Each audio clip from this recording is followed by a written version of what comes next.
Okay, well, good afternoon, everyone here in the room. Students, Good afternoon.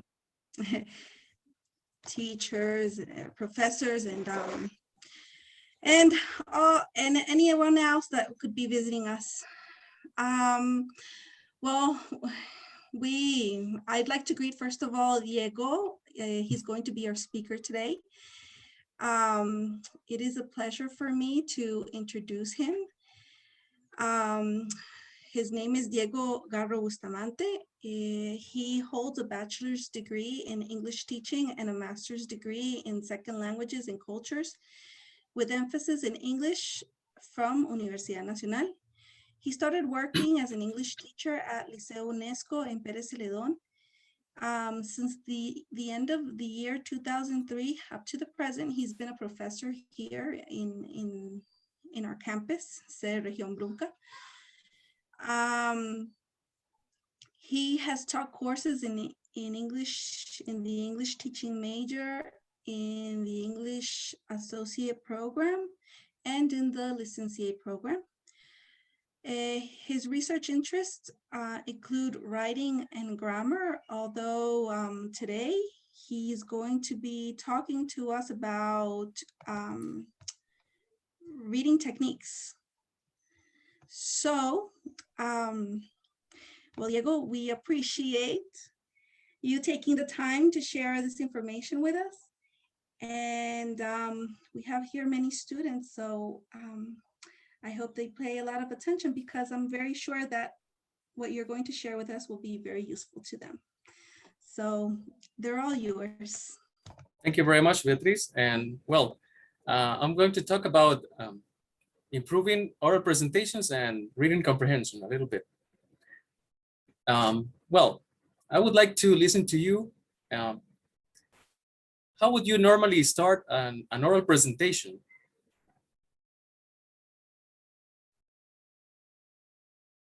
I don't know. People from the audience can share their opinions. Jason, yes. Yeah, with an attractive introduction that might be like a question or anecdote. Very good. Well, sometimes when we are teachers,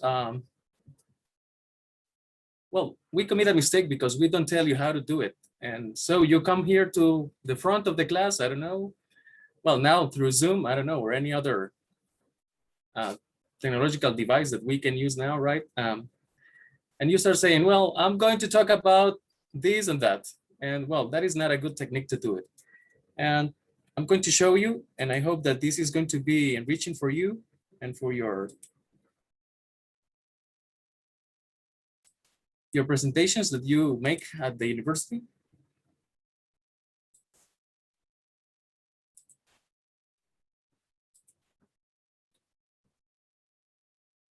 Well, feel free to ask questions in the middle of the presentation, no problem. Well, it's divided in two parts, right? Improving oral presentations, that's the first part. Well, a lot of people sometimes tend to improvise when they are going to give a speech or make an oral presentation, but that is not a good idea, okay? Because the audience is going to know that you are improvising. And if they see that, they are going to lose interest in what you're saying, especially if you don't have an order. So the best thing that you can apply is to choose a topic that you like, something that you know about and that you really feel an interest in. The problem is that sometimes, well, at the university, teachers tell you, well, you have to present about this topic. In that case, well, if you know about it and you like it, that's an advantage for you. But if you don't, well, you have to start organizing the presentation before you make it in front of other people, right? And if the topic is difficult, it would be a very good idea for you to do some research. Because, well, we are not experts in all of the fields, right? So we need to do a little research to be able to develop some expertise to develop our presentation. And, well, something that goes hand in hand with the research and the choosing of the topic is the materials that you use, okay? Well, first you need to develop a type of outline, and well, we're going to see it later. I guess that's like a funny thing because we can use an outline for an oral presentation or for reading and writing as well. Once you have, I don't know, found a lot of information about your topic, it's a good idea to organize that information and see what things you're going to use and what things you're going to, I don't know, leave out. You can do that using an outline. And well, something that teachers don't like, or professors at the university, is to see a person reading from the notes. Well, those are some things that I'm going to talk about in a few minutes. So if you want to avoid all of those problems, organize your materials well before you present. You can develop an outline. You can develop notes. And if you think that you're going to use a presentation, you should prepare it before the actual day of the presentation for you to be able to practice it and be able to deliver the message without any problems.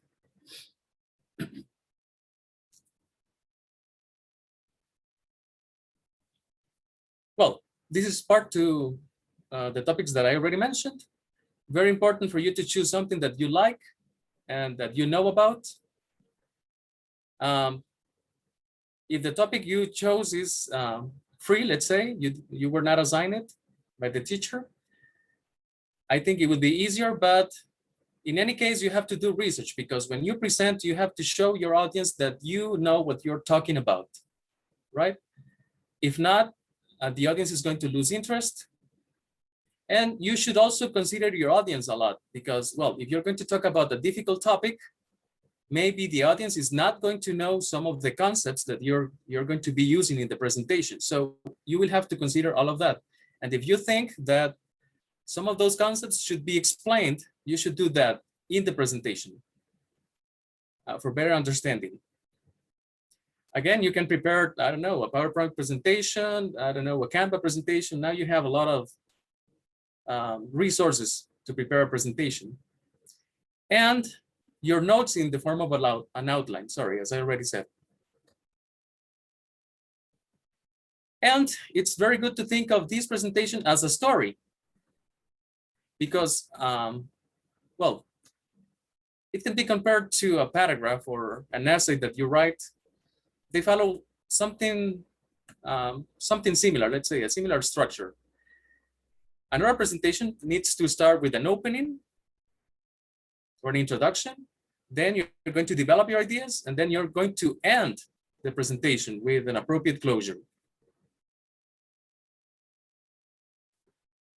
Okay, and well, to open your speech, you can use different techniques. Jason shared some ideas with us at the beginning, and he mentioned some of these, right? One of the most common is to, one of the most common techniques is to open the speech with an anecdote or a story. But well, you have to be careful. Whatever the technique you use, it should be related to your topic. Well, let's say that you're going to talk about, I don't know, the use of the internet.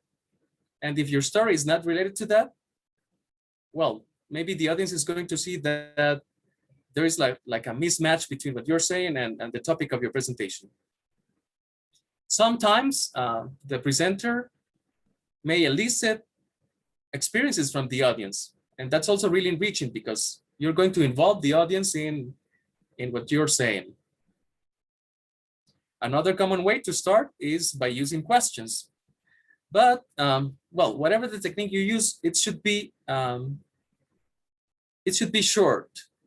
I mean, if the presentation, I don't know, is going to take like an hour or 15 minutes, well, whatever the time, it should not last a lot of time. Maybe if you're using questions, you can use 1, 2, or 3 questions. If you're telling a story or an anecdote, it should be like 1 or 2 minutes. You can also use statistics. And this is a very good way to impress the audience. Like, I don't know, let's say that you're talking about car accidents or something like that. So you start telling by the audience that each year, I don't know, many people die, and the main causes of those accidents are teenagers, for example, and you give specific numbers. That's really impressive because it shows that you know a lot about the topic. However, well, the problem with the statistics is that statistics don't grow on trees. So we are not going to find like statistics for every topic. And the last, and well, probably this is like the most difficult, is to start with a joke. Of course, the joke should be related to the topic. But well, this is something that if you don't have a lot of experience in giving speeches, let's say, you should try to use like the three techniques before, like an anecdote, a question, or statistics. Okay, and I'm going to show you, well, they are speeches and they were part of a contest, some of them, but we're going to see just the introduction. Well, I didn't ask you if you were able to see the presentation. Can you see it? Yes, we can see it. Thank you. Well, this is the first, an anecdote or a story. Sometimes the speakers also mix them, as you are going to see.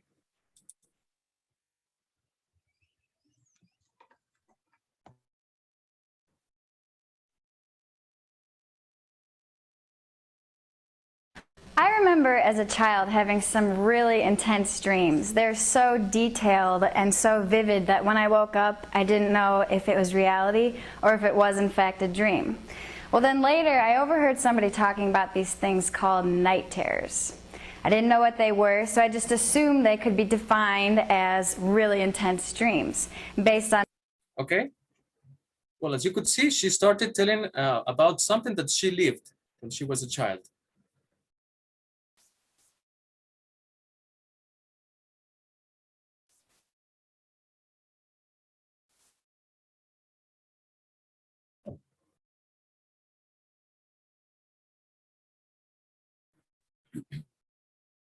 Well, I'm sorry for the ads. Hill siempre comienza con estudios biológicos de la mascota, de forma que siempre estás un paso adelante.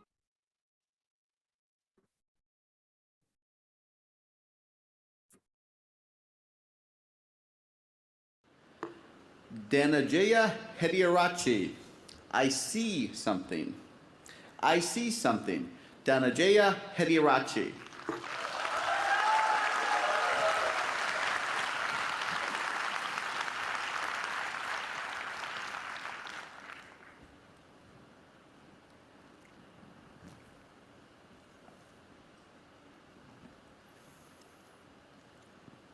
You and I are not very different from this flower. Just like this flower is unique, you are unique. All of us has something special that makes us as beautiful. Do you know what makes you special? Now, the answer to that can be a little difficult to find because... Okay.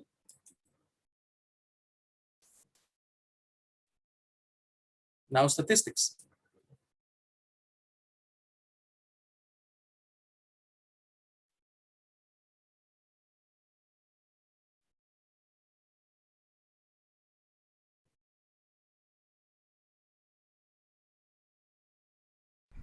Great readers make great writers, whilst great writers make great communicators, and great communicators make great persuaders.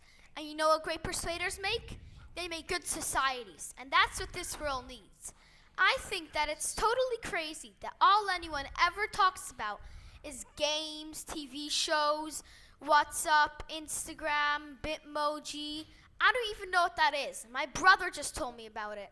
WeChat, Kiki, Saraha, and I could go on forever. Studies have shown that some kids these days even spend 6.5 hours on a screen a day. I think we should draw attention to this problem. However, not... Okay. This kid is impressive. And this one that is the most difficult.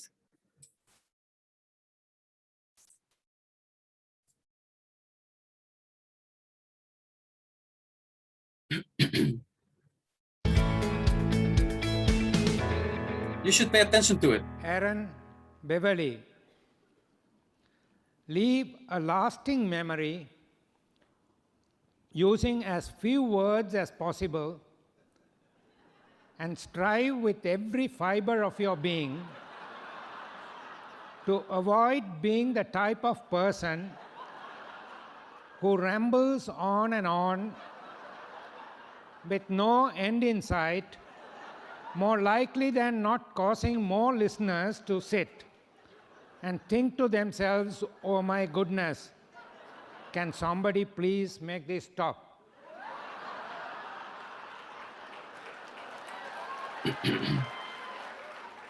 Leave a lasting memory using as few words as possible and strive with every fiber of your being to avoid being the type of person who rambles on and on with no end in sight, more likely than not causing more listeners to sit and think to themselves, oh my goodness, can somebody please make this stop? Aaron Beverly.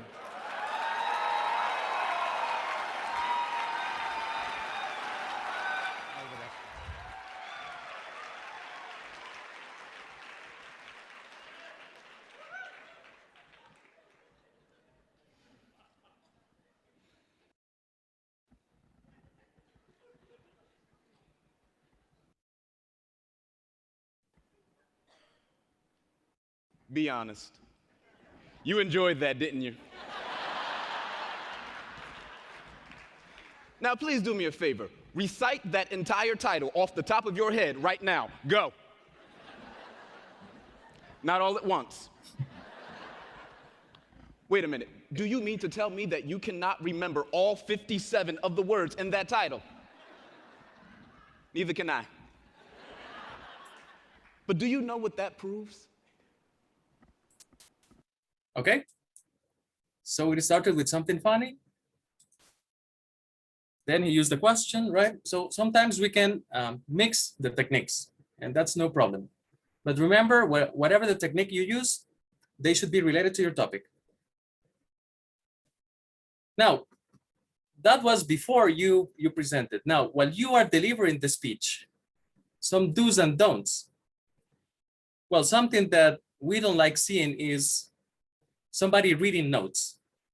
And I guess teachers, when you do this, they take points off from your speech, right?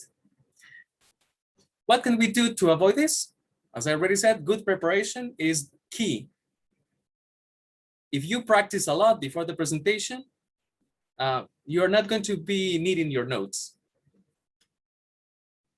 You can have them there, but I mean, in the format that I already told you about, a type of outline, just in case, I don't know, you're losing track of the ideas that you had, so you can check the outline and go back to them.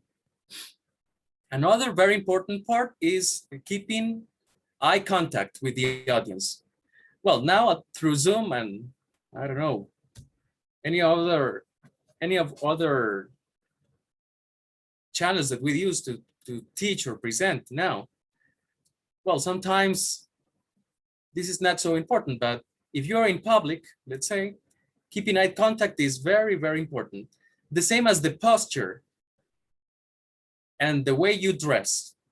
Well, you saw all of the people in those presentations, right? They were dressed really formally, and they had a really good posture when presenting. All of those aspects should be kept in mind when you are delivering your presentation or your speech. Another important point is the pace. Sometimes, maybe if you're nervous, you're going to tend to go really, really fast.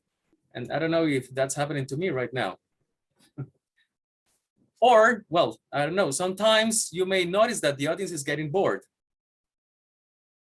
In any of the two cases, you will have to vary the pace of your presentation. If you see people getting bored, you should, I don't know, try to improve the pace to make it faster, make it go quickly, to change the topic. And if you think you are going like too fast, you should slow down. Another important part when you're delivering a speech in public is your tone of voice. it's really important for you to be able to be heard by all of the members of the audience. Well, in here, through Zoom, well, you just need to have a good pair of headphones or earphones and adjust the settings on your computer or cell phone, right? But if you do it in public, it is more difficult, right? Because you need to project your voice so that the people in the back can listen to you.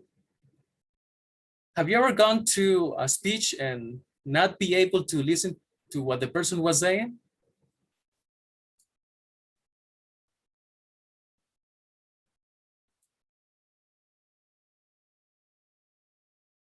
I don't know. Maybe you can share your opinions.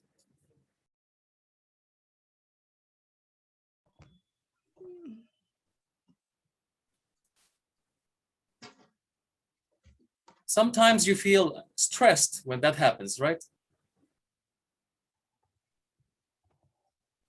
And in the last part of your speech, the closing, this is also very important. You developed all of your ideas.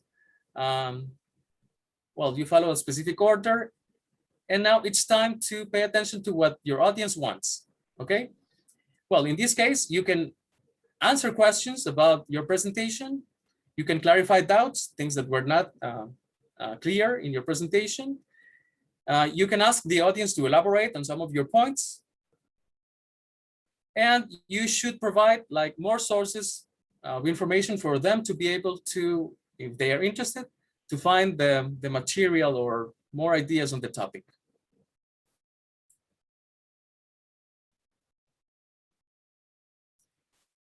Now, with the following part, some techniques for reading comprehension improvement.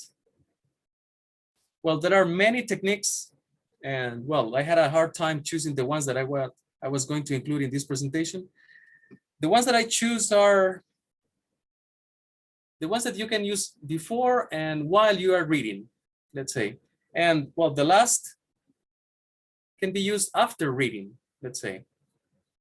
But there are more techniques that I didn't include. And well, if you are taking the teaching major or the associate program, you're going to have a specific course on that later on. Well, this would be like for you to approach texts. I don't know, when you are in the middle of a test or a quiz, let's say, like when you cannot resort to a dictionary, let's say. This is the first. And well, this is really useful because you can apply it to any type of reading.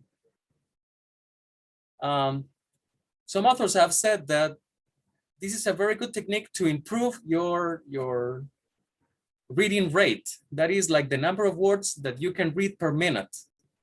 Okay? I don't know how many words you can read per minute, but by following some of these techniques, you are going to improve that reading rate. And the first is pre-reading and predicting. Well, for this, you don't have to read the whole text. Okay? We are going to follow some specific procedures. The first is to read the title and the subtitle. This is going to give you a clear idea of what the text is about. But sometimes the title is just like a way for you to be interested in the reading, but it doesn't give you like a lot of details.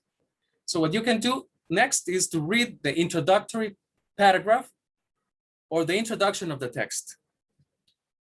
Okay? Normally the author is going to, I don't know, like describe how the text is going to be developed.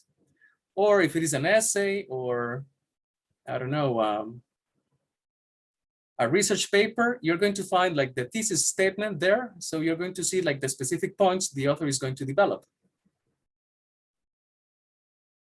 Then if the text is divided into subheadings, let's say, you should read like the first sentence under every subheading. Well, if you're familiar with texts in English, you have seen that many authors write the topic sentence as the first sentence in every paragraph. So by reading the first line, you're going to have like the important ideas of that specific passage. It is also important to pay attention to typographical and graphical aids. What is that? Well, for example, if you find boldface or italics, you should pay attention to that. because they emphasize like important concepts, numbers, ideas. You should also pay attention to pictures, tables, because all of those signal important points in the text. It is also a good idea to read the last paragraph or summary of the text, because normally we find like a summary of all of the ideas that were present in the reading, like in a very good way, in a summary, right? And well, if you're reading a chapter in one of your courses, you should check if there are any questions, vocabulary lists, or more references for you to be able to know what the important parts in the text you should pay attention to. If you have study questions, you should try to answer them before you read. And if you can, you should focus on trying to answer them as you are reading. Okay, I don't know if you have any questions here. No. Okay, along with this, we have annotating. I didn't include it here, but that's a way for us to respond to the text. And I don't know if you normally do it. To annotate is, well, while you're reading, well, you can do different things to interact with the text. For example, if you read the subtitles, you can turn them into questions so that you can answer them. If you are not able to answer them, maybe there is an important point that you're going to find in that specific part, right? If you find definitions, I don't know, you can use like annotations next to the paragraph. They can be your own, or you can use, I don't know, some already developed abbreviations like DEF for a definition. Or if you have a doubt, you can write doubt, and then you can ask your teacher about it. And you should try to, I don't know, state an idea or so to try to summarize what you are reading. So annotating and pre-reading and predicting are really related, I would say, and they are really useful. Now, the second one, the second technique that I'm going to develop is context clues.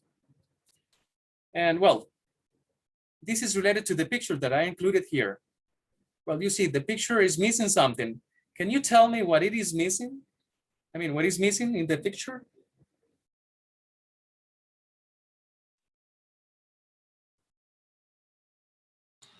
Another player, maybe? Another player, right?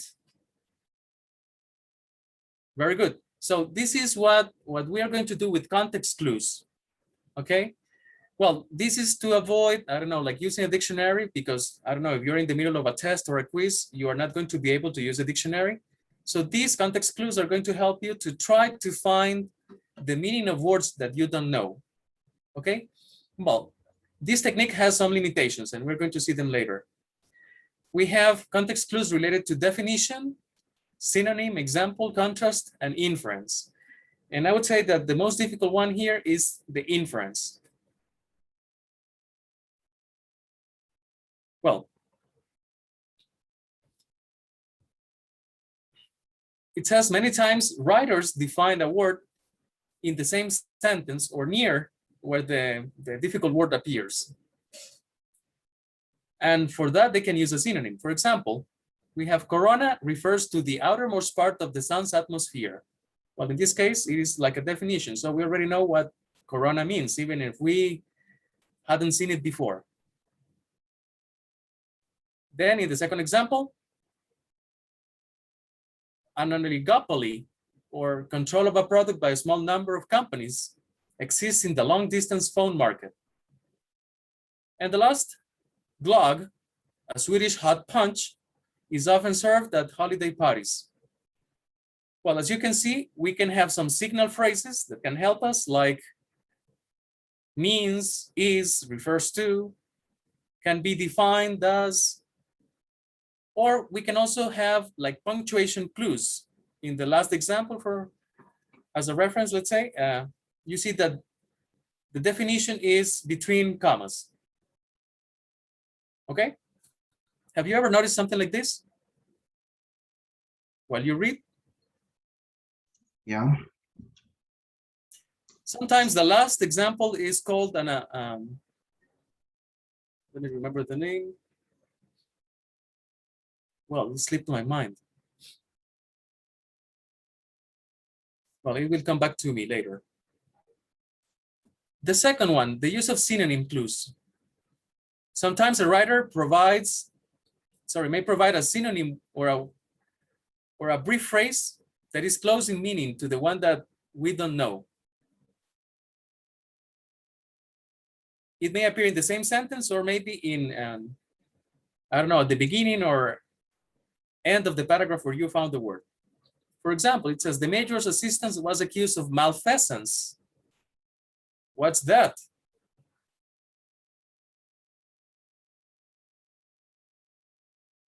It's difficult to know, right? But if we continue reading, although he denied any wrongdoing. So we can say that a malfeasance is wrongdoing in this case.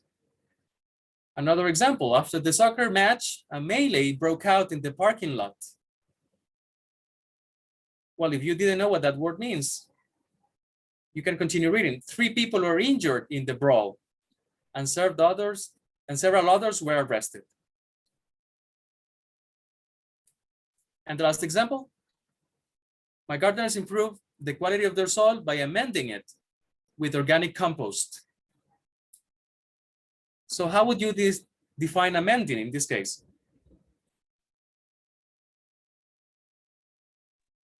Fixing. Okay, maybe with a word that is in the same sentence. Johan? Improving. Improving. Very good. Okay, the following clue that we may have. Example clues. And I would say these are some of the most common ones. Writers often include examples to help define difficult terms. Like in this case, well, punctuation also helps here, right? We have arachnids, including tarantulas, black widow spiders, and ticks, often have segmented bodies. Then the second example, involuntary reflexes, like breathing and beating of the heart, are easily measured. And the child was reticent. She would not speak, refused to answer questions, and avoided looking at anyone. So even when the words are difficult, we are given some examples for us to understand. Okay? And the last and most difficult, I would say, no, sorry, this is not the last. Contrast clues. In this case, the author uses a connector that shows like the opposite idea of the word that we don't know. We have, for example, one of the dinner guests succumbed to the temptation to have a second piece of cake, but the others resisted. So if you didn't know the meaning of succumbed, you should pay attention to the rest of the sentence. The last sentence says, the last part, sorry, but the others resisted. So if you succumbed, it means that you didn't resist. Then the gentleman was quite portly, but his wife was thin. Well, sometimes the examples present like vocabulary that is not that difficult, I guess. Do you know the meaning of portly? Not really. Well, the impression, I guess it, but in its isolation, no. Okay, well, this technique helps you, right? We know that it is the opposite of thin. And in the last example, although most experts concurred with the research findings, several strongly disagreed. What do you think the meaning of concord is in this example? Like agreement. They agreed. Very good.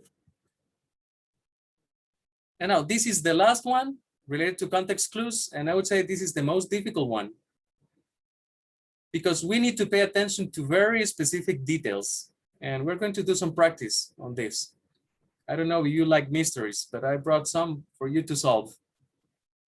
It says many times you can figure out the meaning of an unknown word by using logic and reasoning skills. Okay, we have Bob is quite versatile. He's a good student, a top athlete, an excellent car mechanic, and a gourmet cook.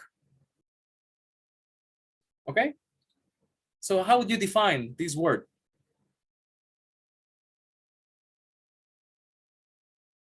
Versatile can do a lot of different things. And he can do them well, yes. Mm-hmm. Very good.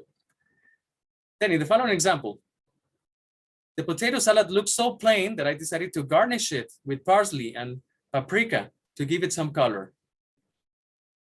So what is to garnish?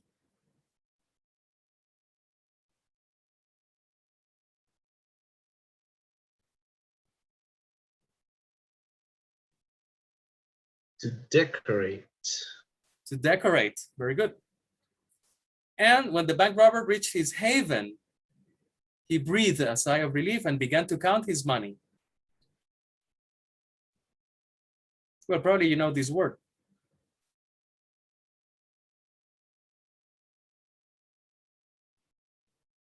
But if not, you can guess it based on the following part of their sentence, right?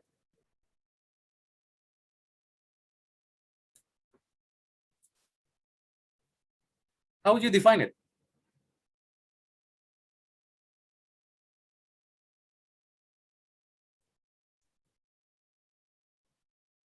I can't think of the word in English, only in Spanish. A hideout probably could work. Yeah, more or less. A comfortable hideout. It's like a safe place for him, yeah. The hideout would be a safe place. Very good. Like a refuge. A refuge, yes. Refuge, right. Okay. Well, I'm going to share these mysteries. I have two mysteries. Well, the idea is to read this short mystery. Well, they are from a book that is called 1 Minute Mysteries. Supposedly, it is for kids. Supposedly, and I say so because, well, sometimes solving the mystery is not so easy. The first is called The Case of the Dentist Patient. Well, you have it here is like this long, and in here we have the question. It says, why was the detective, that's his name, Halligan, so sure that Burton was the murderer? Something in the text here gives you a clue for you to solve this mystery. Well, I don't know if you're able to read if it is this small. Can you? Yeah, I can, yeah. Okay, I'm going to give you a couple of minutes for you to read it and to try to tell me how the detective was able to know that Burton was the murderer.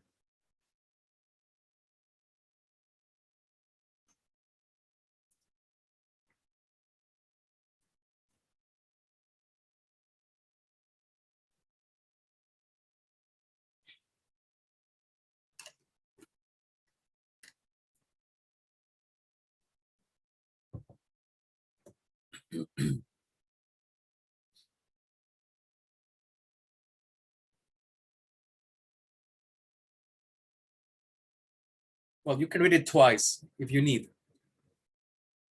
No problem.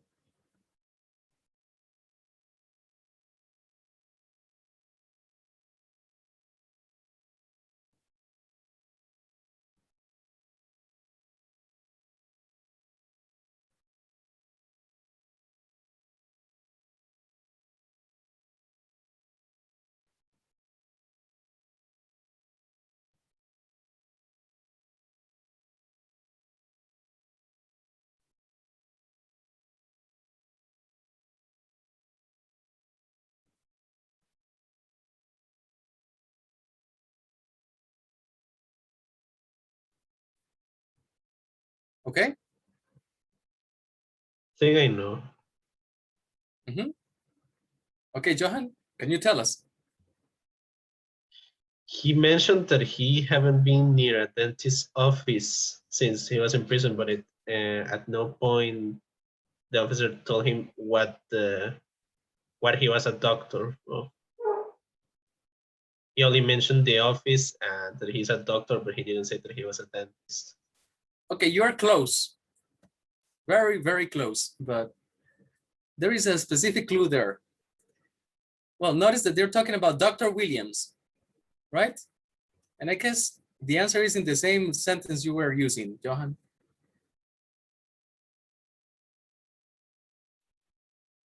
Something that this Mr. Burton says.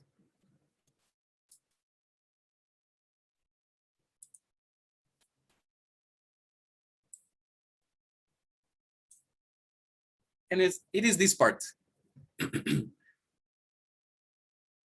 Notice that the police officer and the detective, they only talked about Dr. Williams. They never said if it was a boy or a girl, right? But the guy says, this Williams, I bet she never saw me, right? So she knew that the doctor was a woman. That's how he solved the crime, okay? And notice that you are not told, right? You need to infer all of this. And that's why I told you that this is like the most difficult one. You need to pay really close attention to all of the details. The second one, well, I think this one is a little bit longer. But the question, what was Willie smuggling in this case?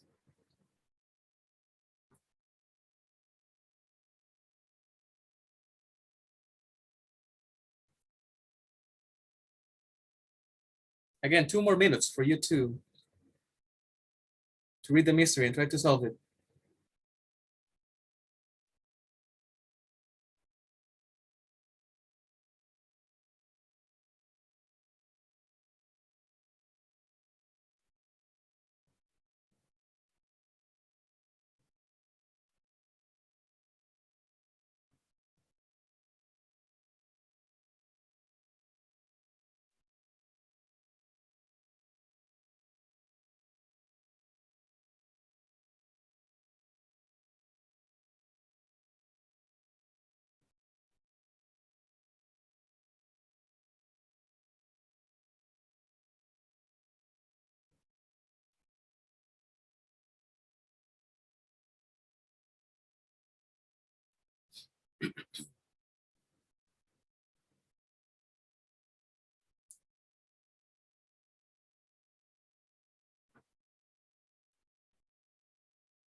Okay, I don't know if you can tell me what this criminal was smuggling. Well, I think this one is easier. I don't know.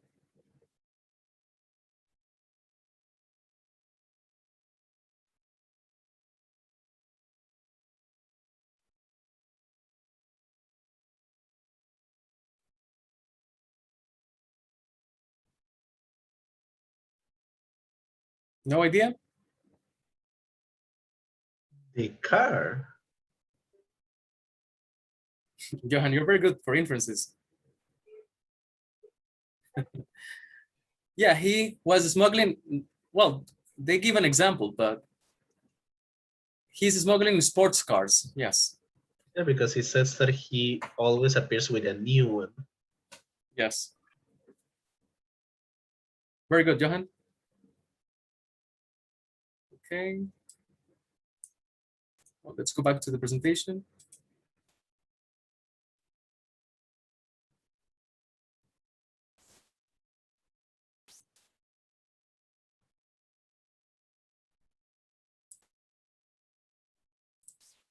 Well, we already saw the context clues, but I already said that they have some limitations, right? And what are the limitations? with context clues, you are seldom going to have a complete definition. I mean, you can have an approximation and you can guess more or less like the meaning of the word, but you are not going to have a specific definition, okay? And another limitation is that sometimes, even when you find a difficult word, there are no clues as to the meaning of that word. So we can rely on these clues that we can use, but sometimes we don't have them, right? Well, what should we do if we don't find any clues to find the meaning of a word? This leads us to the following technique. Dictionary use. And well, now that you use a lot of technological devices, dictionaries have been like set aside, but they are very good. When you're reading and you find a lot of words that you don't know, well, you can try to use context clues, right? But if you find a word and it appears over and over and I don't know, you cannot guess it, it would be a good idea to use a dictionary, right? However, well, as I already said, when you're taking a test or a quiz, the teacher is not going to allow you to use a dictionary, right? So you should try to rely on context clues or pre-reviewing and predicting to try to guess the meaning of words. But if you can use a dictionary, that's a very good solution. But we have to be cautious. Well, this example that I brought here is one of a very good dictionary, I would say.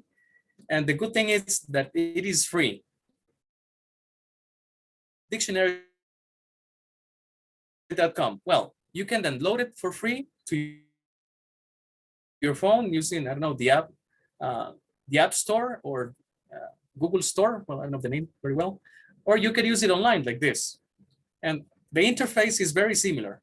I have it on my phone and it is very similar to this. You just need to type the word here. I don't know, which word would you like to look for in here?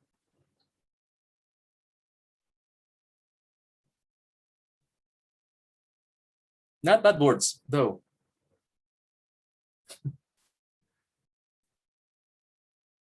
Okay, I always try to use this example. I don't know why, but it may have some, I don't know, like bad meanings as well with this word. And what I want to tell here is, well, you have a lot of advantages. For example, when I was studying, I had to rely on physical dictionaries. I could not do this as you can do here. Well, this is the, well, these are the pronunciation symbols that Americans use, but if you want to use the APA symbols, you have to click here. Also, you can listen to the pronunciation. That's very good because, well, when you have a physical dictionary, you have the transcription, but you're not going to listen to it, right? But, well, for you to find the appropriate meaning of a word that you don't know, you should pay attention to the context. And in here, well, if we see the different meanings that the word mother has, we see that there are many. Okay?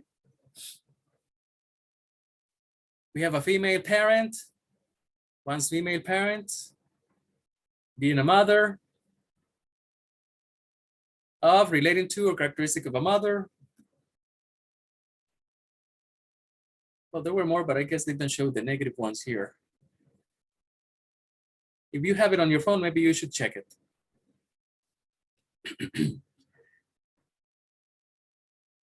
When you use a dictionary, you have to be careful. Even if you're writing, reading, or I don't know, giving your speech, because, well, for the three activities, you can use a dictionary. Sometimes we tend to change a word and look for a synonym, but the synonym that we look for is not like the most appropriate one. So we have to make sure that the words that we choose are really synonyms or express the similar meaning that we want to use. Okay? Well, this use is limited. Remember, if you are in a test or a quiz, you won't be able to use it. Then the following technique that we can use is word formation. And well, most languages have words that are borrowed from other languages, and they have the same parts, I would say. In fact, using your knowledge of Spanish, you are going to be able to guess a lot of words. And this is a very good technique for you to increase your vocabulary. Okay? Well, focusing on English, many English words are made up of word parts called prefixes, roots, and suffixes. They have different meanings that can help you determine the meaning of a word as a whole. Well, for example, we have this sentence.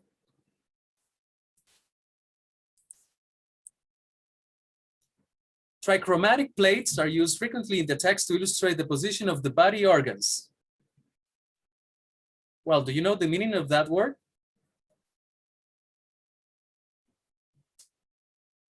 No.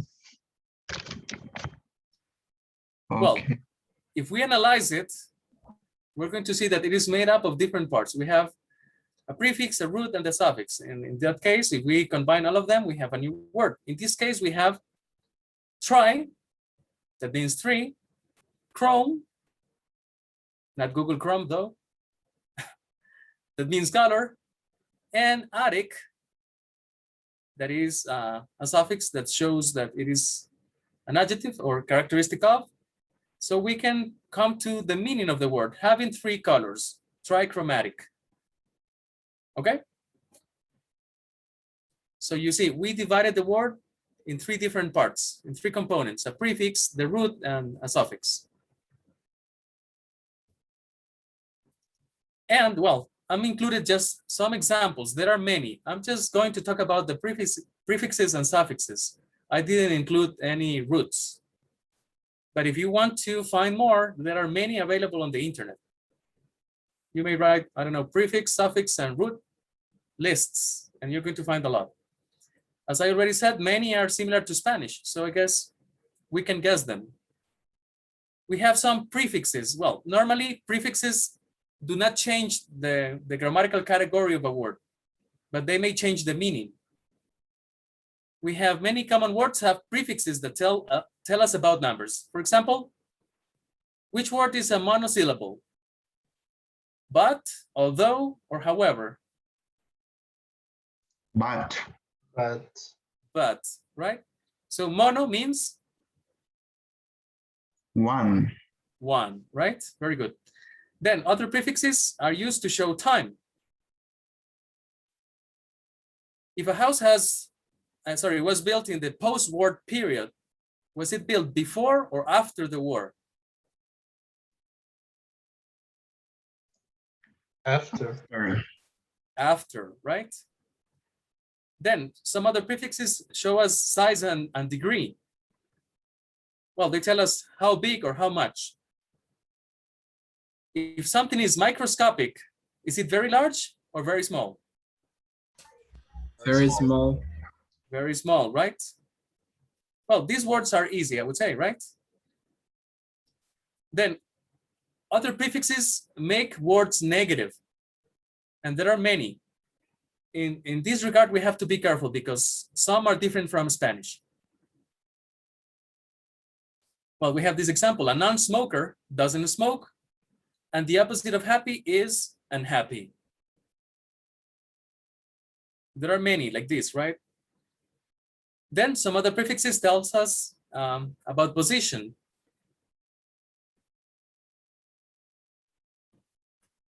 We have, for example, we read the subtitles under the pictures of a movie, right?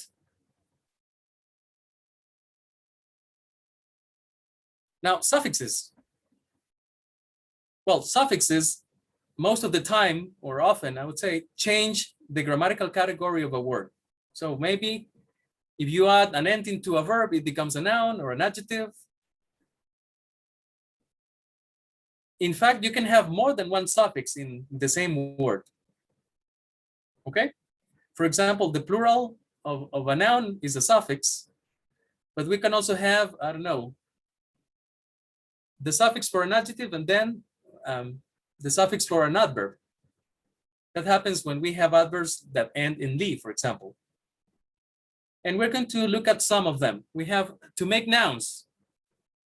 Well, these suffixes, Asian, ment, and ness, are used to show a state or action or a quality.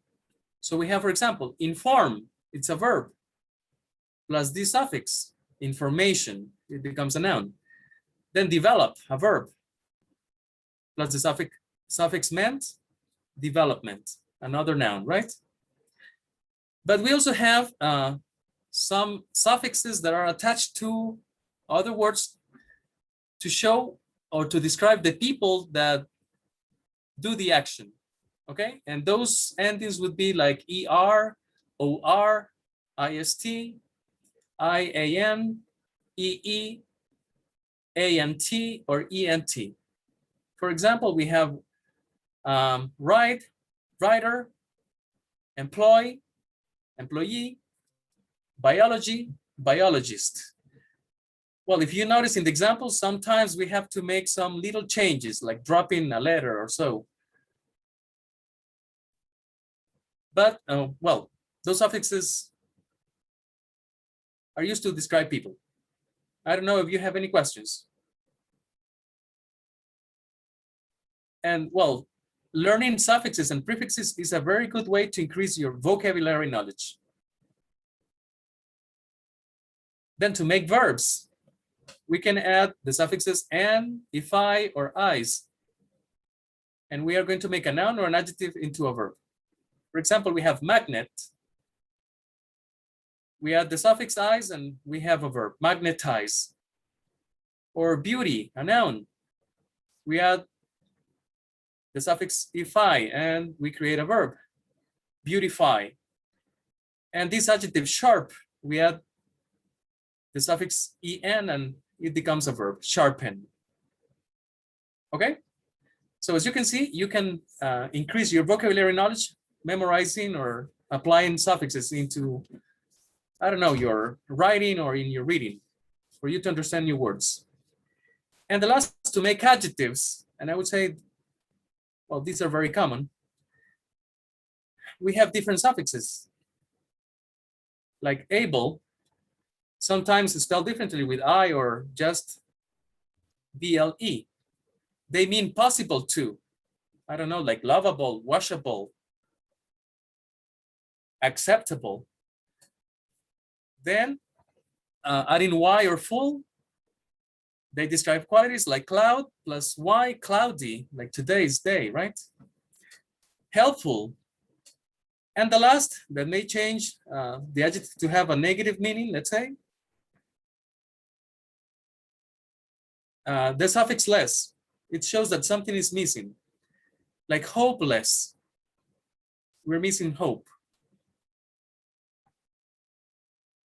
Well, I hope you're paying a lot of attention because at the end of the presentation, you're going to have a quiz. I have a question. Yes, go ahead. Is there like some kind of rule in the case that like you want to add a suffix for words that don't exist, let's say?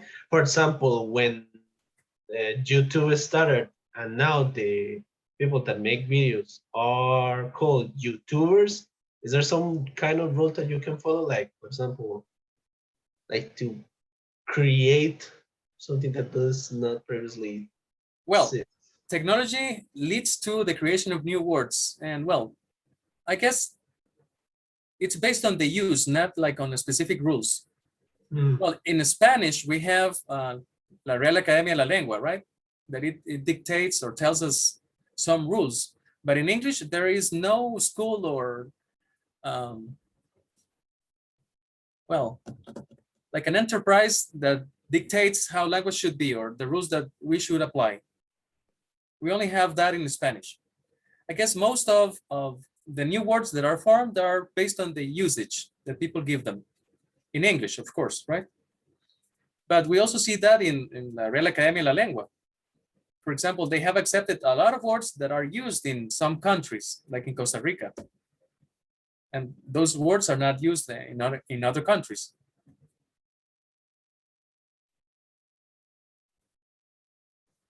But probably when you take the reading course later on, I guess next semester, you're in the second year, right?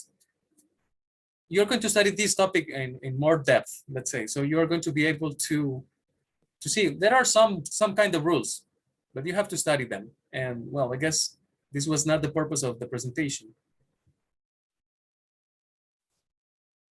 I don't know if there are more questions.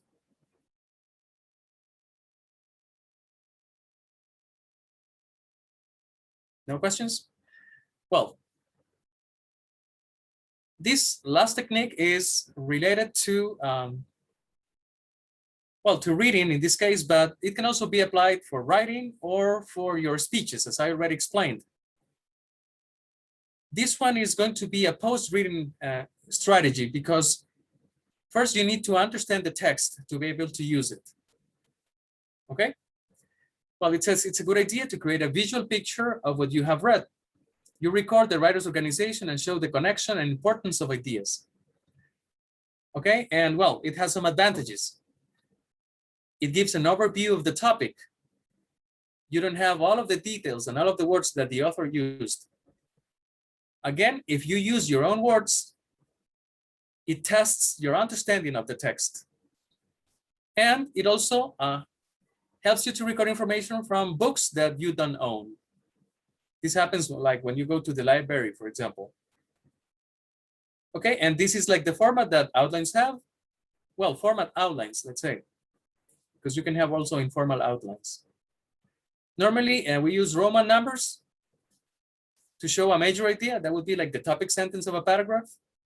Then the important details or the big details are shown with a capital letter.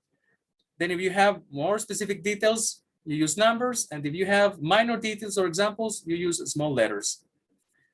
And you can do this with all of the paragraphs in a text or in a reading. Remember that you can also use it for your presentations. If you already have like the ideas that you want to use, you can develop it like this. I don't know if you have used this for reading or for speaking. I know that you use it in writing.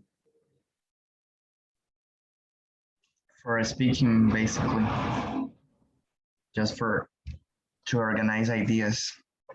Okay, don't you use it in writing, Jason? Yeah, in writing. In fact, we use it with you when you were teaching us. Okay. Okay. Well, that's good. You still remember. Now we're going to practice. And well, I'm going to send it. It's a Google form. Well, you can complete it by yourselves. And when you finish, you click on, well, you click there again, and you're going to be able to see the answers, okay? Many of the context clues and suffixes and prefixes parts are included in that test, let's say. But I'm going to stop sharing to share it with you. Give me a moment.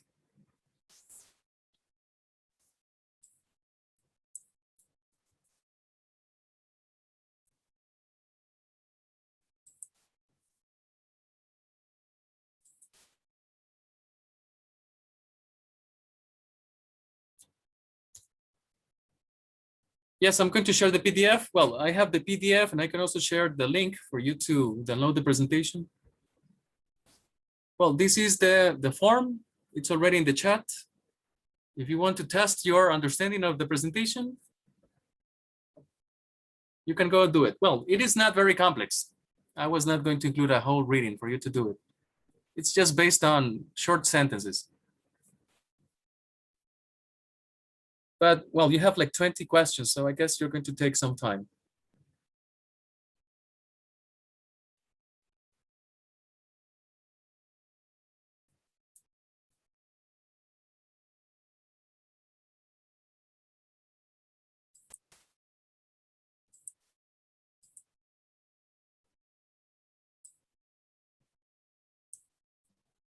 Okay, I'm also sharing the PDF of this presentation, if you want to have it, also in the chat.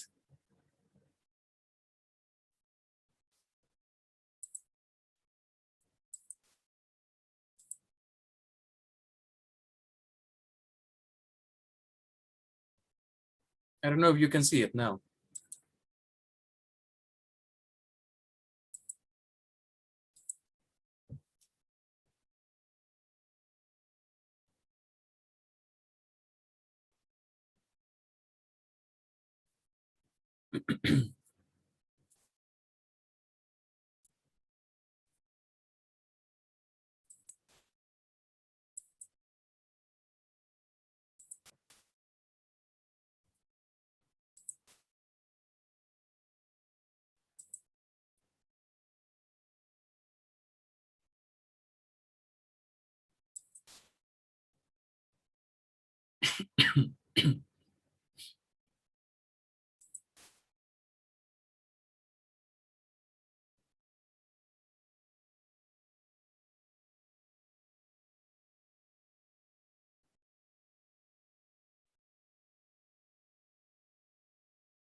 Are you answering the form? I only see one answer. I don't know. Beatriz, is it you?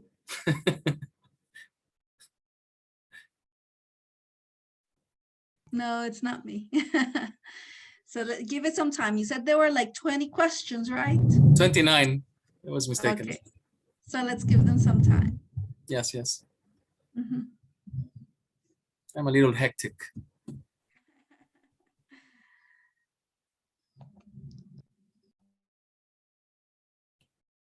Lately, I've been feeling like that. I don't know. Checking papers and all of that. Mhm. Lots of work. Mhm.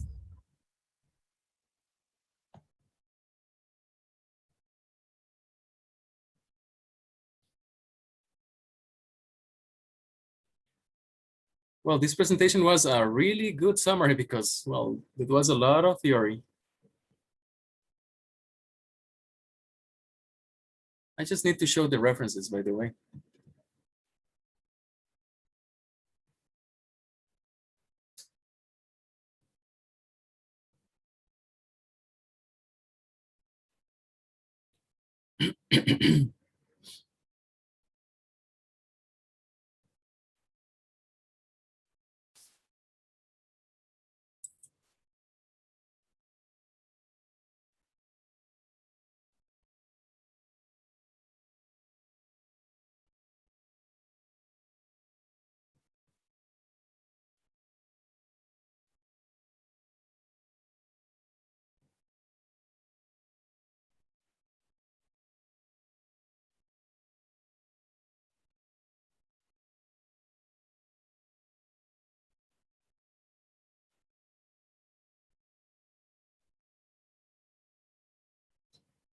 Well, this was intended for first-year students. I don't know. I see that some people are in the second year, so probably they saw these like something easy.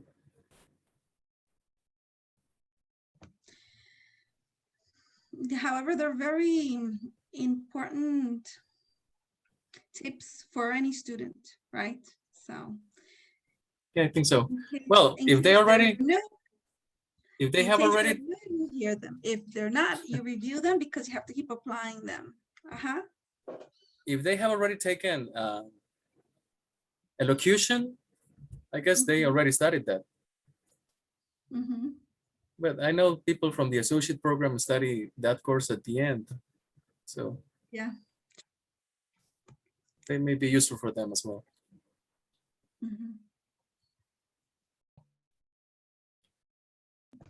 Well, I see a lot. I don't know like many people from the participants. That's usually the first question I ask them when they have to present, they have to prepare a presentation from another course. Have you taken this course? If not, you got to do this, what you just did.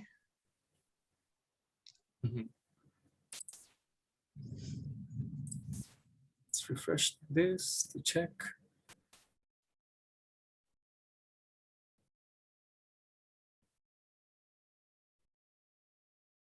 Well, I don't know. I still have only one answer. Okay, guys, are you answering? Let us know. You need more time.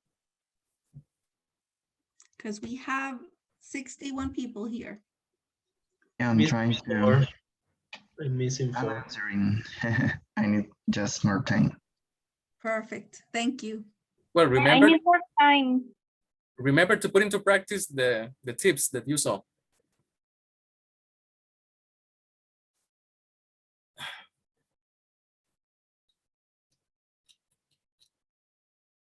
Well, maybe I should have mentioned that, but I didn't include it in the presentation. If you want to improve your reading skills, you should read extensively. I mean, you should not read just what you are told to read at the university. Because I know that you have to read a lot at the university. And sometimes, well, we don't like what we read. But, well, if you are not in the habit of reading, you should start. And, well, I don't know. I don't know if many of you were part of the presentation yesterday. The presenter gave very good ideas, like starting from low levels until you could get to advanced levels with some sites that you presented.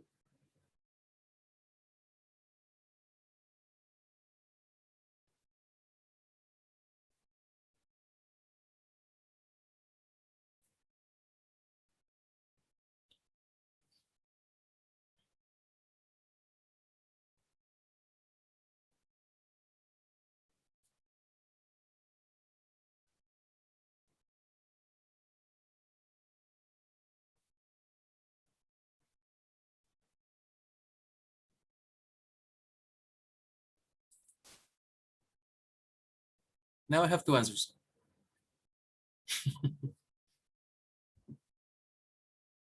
Oh.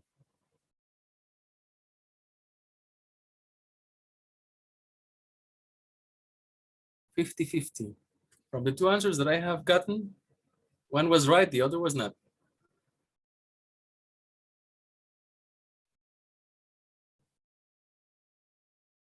Well, I should use that in a quiz, I guess.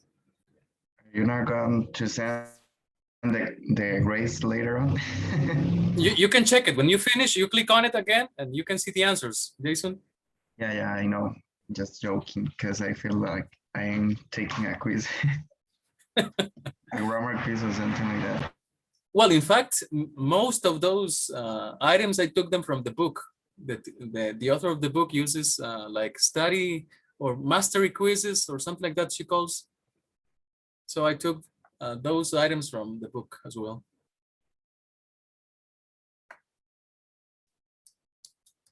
And if you want to practice the mysteries, there is a book that is called 1 Minute Mysteries. I guess there are 2. 1 Minute Mysteries.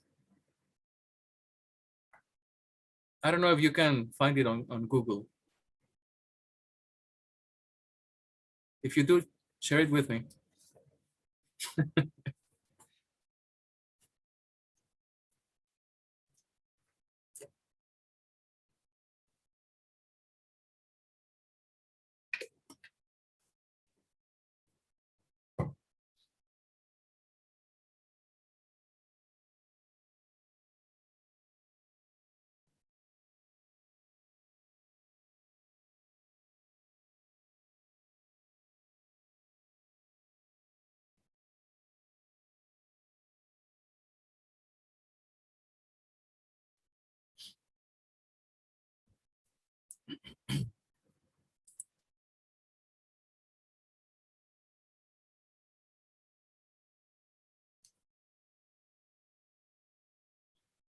Well, I don't know. Probably I did something wrong with the Google form. I did it very quickly, so probably made a mistake. Because some students said that, well, Johan said that he got a lot of the answers wrong, and the answer is marked correct, which he checked. I don't know. Sometimes like forms, if you want to use it as a quiz, it's kind of difficult because you cannot highlight or underline. I had to use like capital letters to make like the word different from the others.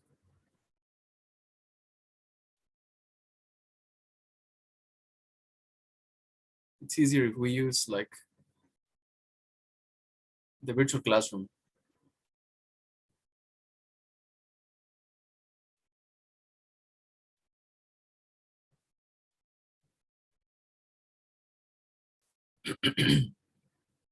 Do you still need more time? Per a couple of minutes, I think.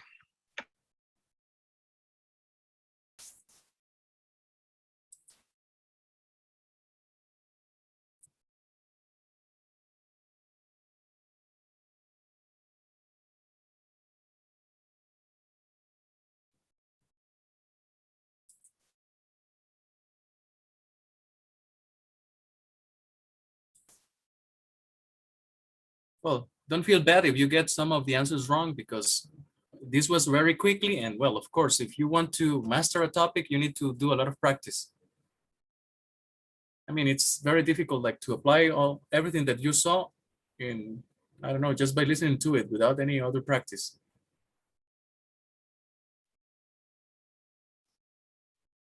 Imagine that many of these techniques are taught in a reading course, well, in a cycle, right?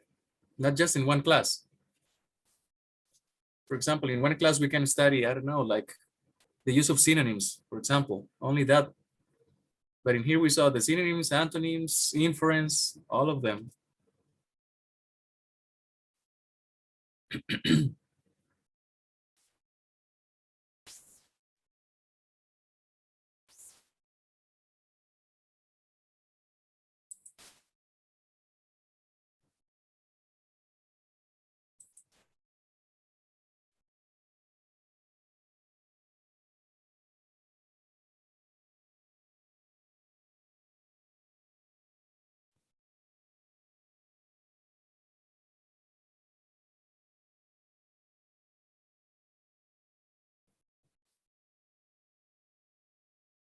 I had forgotten.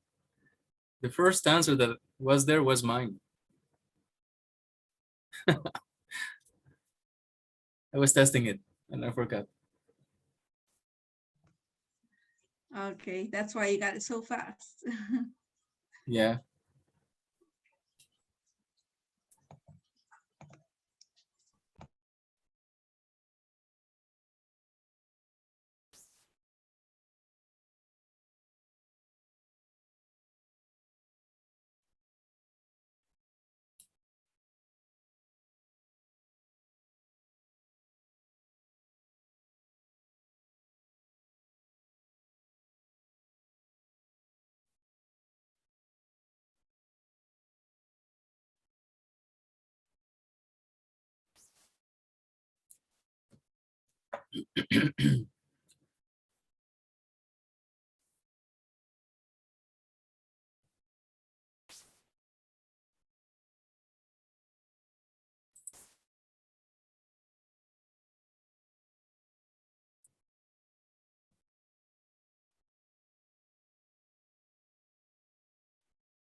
I guess like the most difficult part is the second one.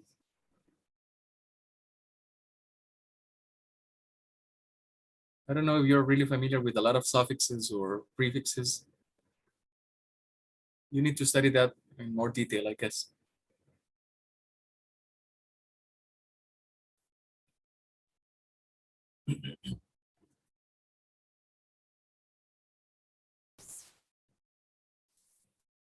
I don't know, if you want, I can show like the correct answers.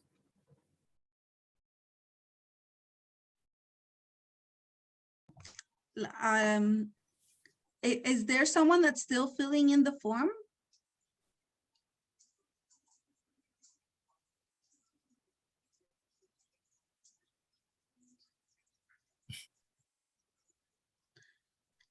Hi.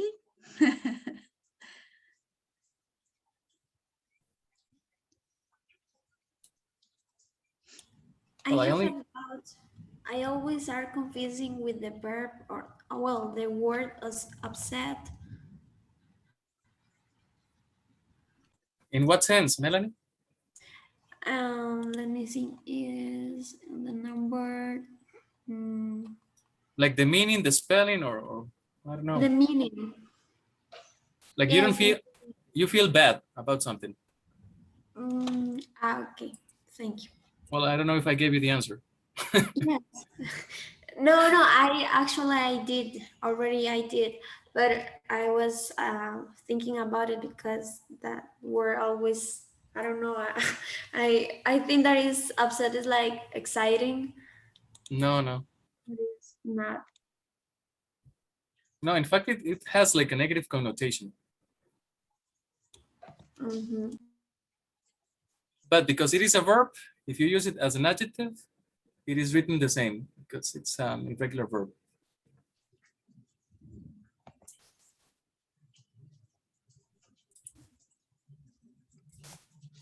Well, I guess I'm going to share my screen for you to see the answers.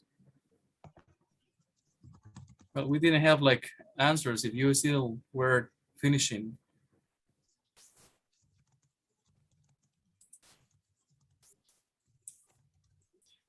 Only 11 answers out of 65, or I don't know. Well, in the first, subsidized means financed. In the second one, intimidated, frightened. Let's say that this is the answer key. Number 3, satisfied. Number 4, well, I guess some words are similar to Spanish, and you may guess the meaning more easily. Like protocols, very similar to Spanish, like sets of rules. Inhibited, very similar to Spanish as well. But I guess like the words here were, I don't know, like the one that was more related in meaning was controlled. Then prone, likely. Illicit, well, that one is very similar to Spanish. Illegal. Disrupted, upset. Confirm, well, I guess that's an easy word. Make sure. This one, well, the word was easy, but maybe the option was not so easy. We had dispersed, and the correct one, well, maybe you discarded the others. Scattered. 11, anti-war, well, that was easy. I guess it was similar to one of the examples in the presentation, right? Against war, well, very similar to Spanish as well. We have the same prefix. I guess that's because many of the prefixes that we use in English or in Spanish come from Latin. And they are the same. Only the pronunciation is a little bit different sometimes. Then misalign, well, this is one of the prefixes that changes the meaning of a word. It makes it negative. So misalign would be to line up wrong. Postmortem, well, this is a Latin word. Well, it comes from Latin, let's say. It's in English, but it comes from Latin. After death. Irreversible, not able to be turned around. Substandard, below normal. Economist, well, this was very easy, I would say. The person who studies economics. And this part was the one that may have caused more trouble, I would say. Because you were to use the word in parentheses, but you had to use, I don't know, like a prefix or a suffix. And well, you had to make it positive or negative, it depended, right? So we have, many people often make a comparison. You needed a noun here. And sometimes the position of a word also tells you what suffix you need. because you know that, well, in this sentence, we need a noun because an article is before it. Well, then we have a preposition. So you need a noun. So comparison in this case. But if you pay attention to the structure of the sentence, it also tells you what word or what type of word you need to write in the space. In this case, we have the noun here. So before a noun, we have to use an adjective, right? Daily. Number 3. I'm sorry, what happened? We have grow, which is the book, like the movie, tracks the anxiety, and well, we have a noun here, so it should be an adjective. Grow in pains of a teenager. Number 4, from the verb please, we have the adjective. Sorry. We have the adjective pleasant. Well, in this word, both the ending and the pronunciation changes. Change, sorry. Then we have the verb enthuse. So the noun for it would be enthusiasm.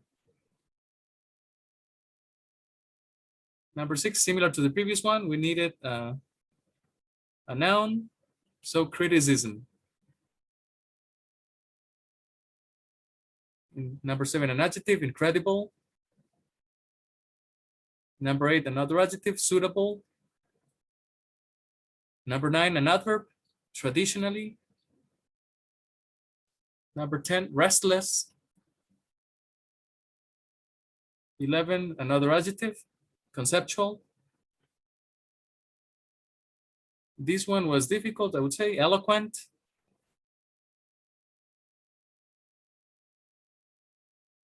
And the last, from the verb celebrate, we have celebrations. And we know that it is in the plural because of the verb.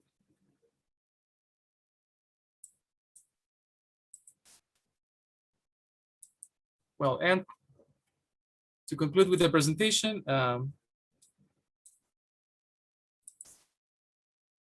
these are the references I used. The first is a very good author. And well, I was lucky to buy some books from her.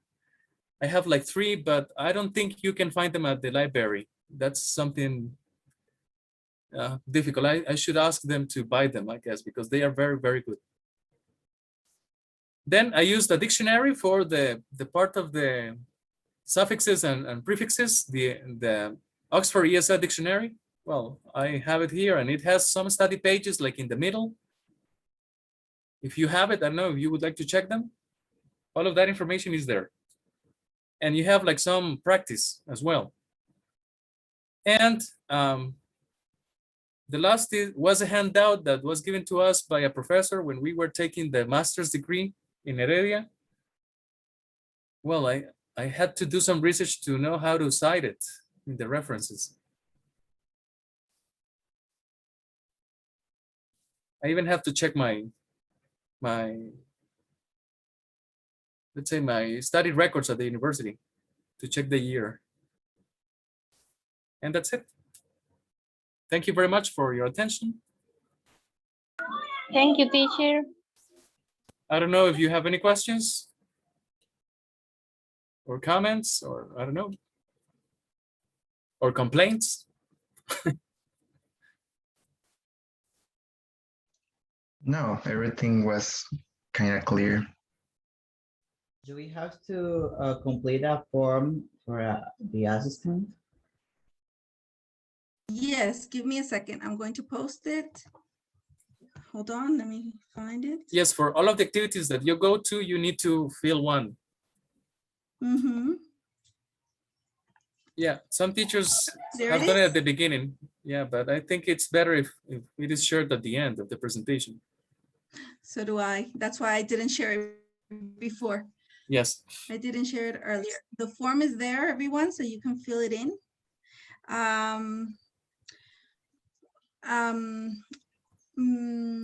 I would like, let's say,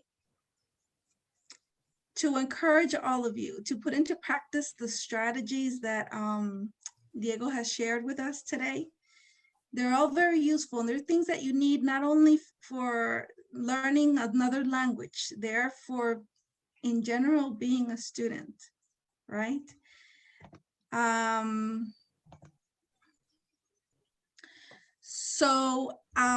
I really appreciate all of you for being here, for joining us. The students, I saw some professors there, and a special thanks to Diego for taking his time, right? And sharing this information with us. It was a pleasure. It was very interesting, and as I said, it's really very important for our students to know this. Whether you've taken, like I said earlier, whether you've taken, because there are courses where all this is emphasized, right? Whether it's reviewing or whether it's just hearing it for the first time, either way, it's very useful for you as students. And I think that would be it. If you don't have any questions or comments. I was going to show you the book, but I don't know. I had like, I'm going to show it. This is the book. You see, it has this toad here, but well, it's my book. I decorate it as I want. It's a really good book. I've seen it myself. I've used it in some courses, and it's really a really good book. Yeah, the problem is that, well, I guess this edition is kind of old now.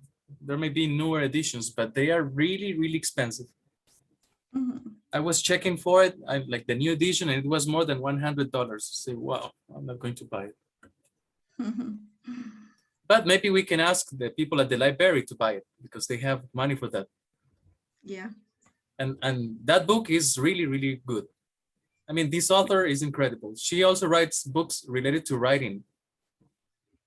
And well, I have another one that is, the name is College Reading and Study Skills. So it's not just about reading, but you can apply like many of the contents in other courses, like writing courses or just for your life as a student at the university. And life in general, because being a critical reader is always. Yes, that's true.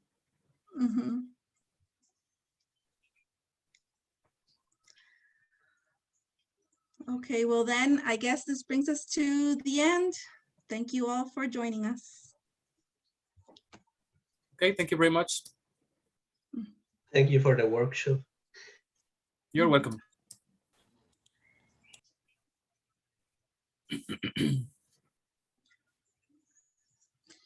Diego, it I don't says have here to. you're co-host, and you could stop recording. Okay. Yeah.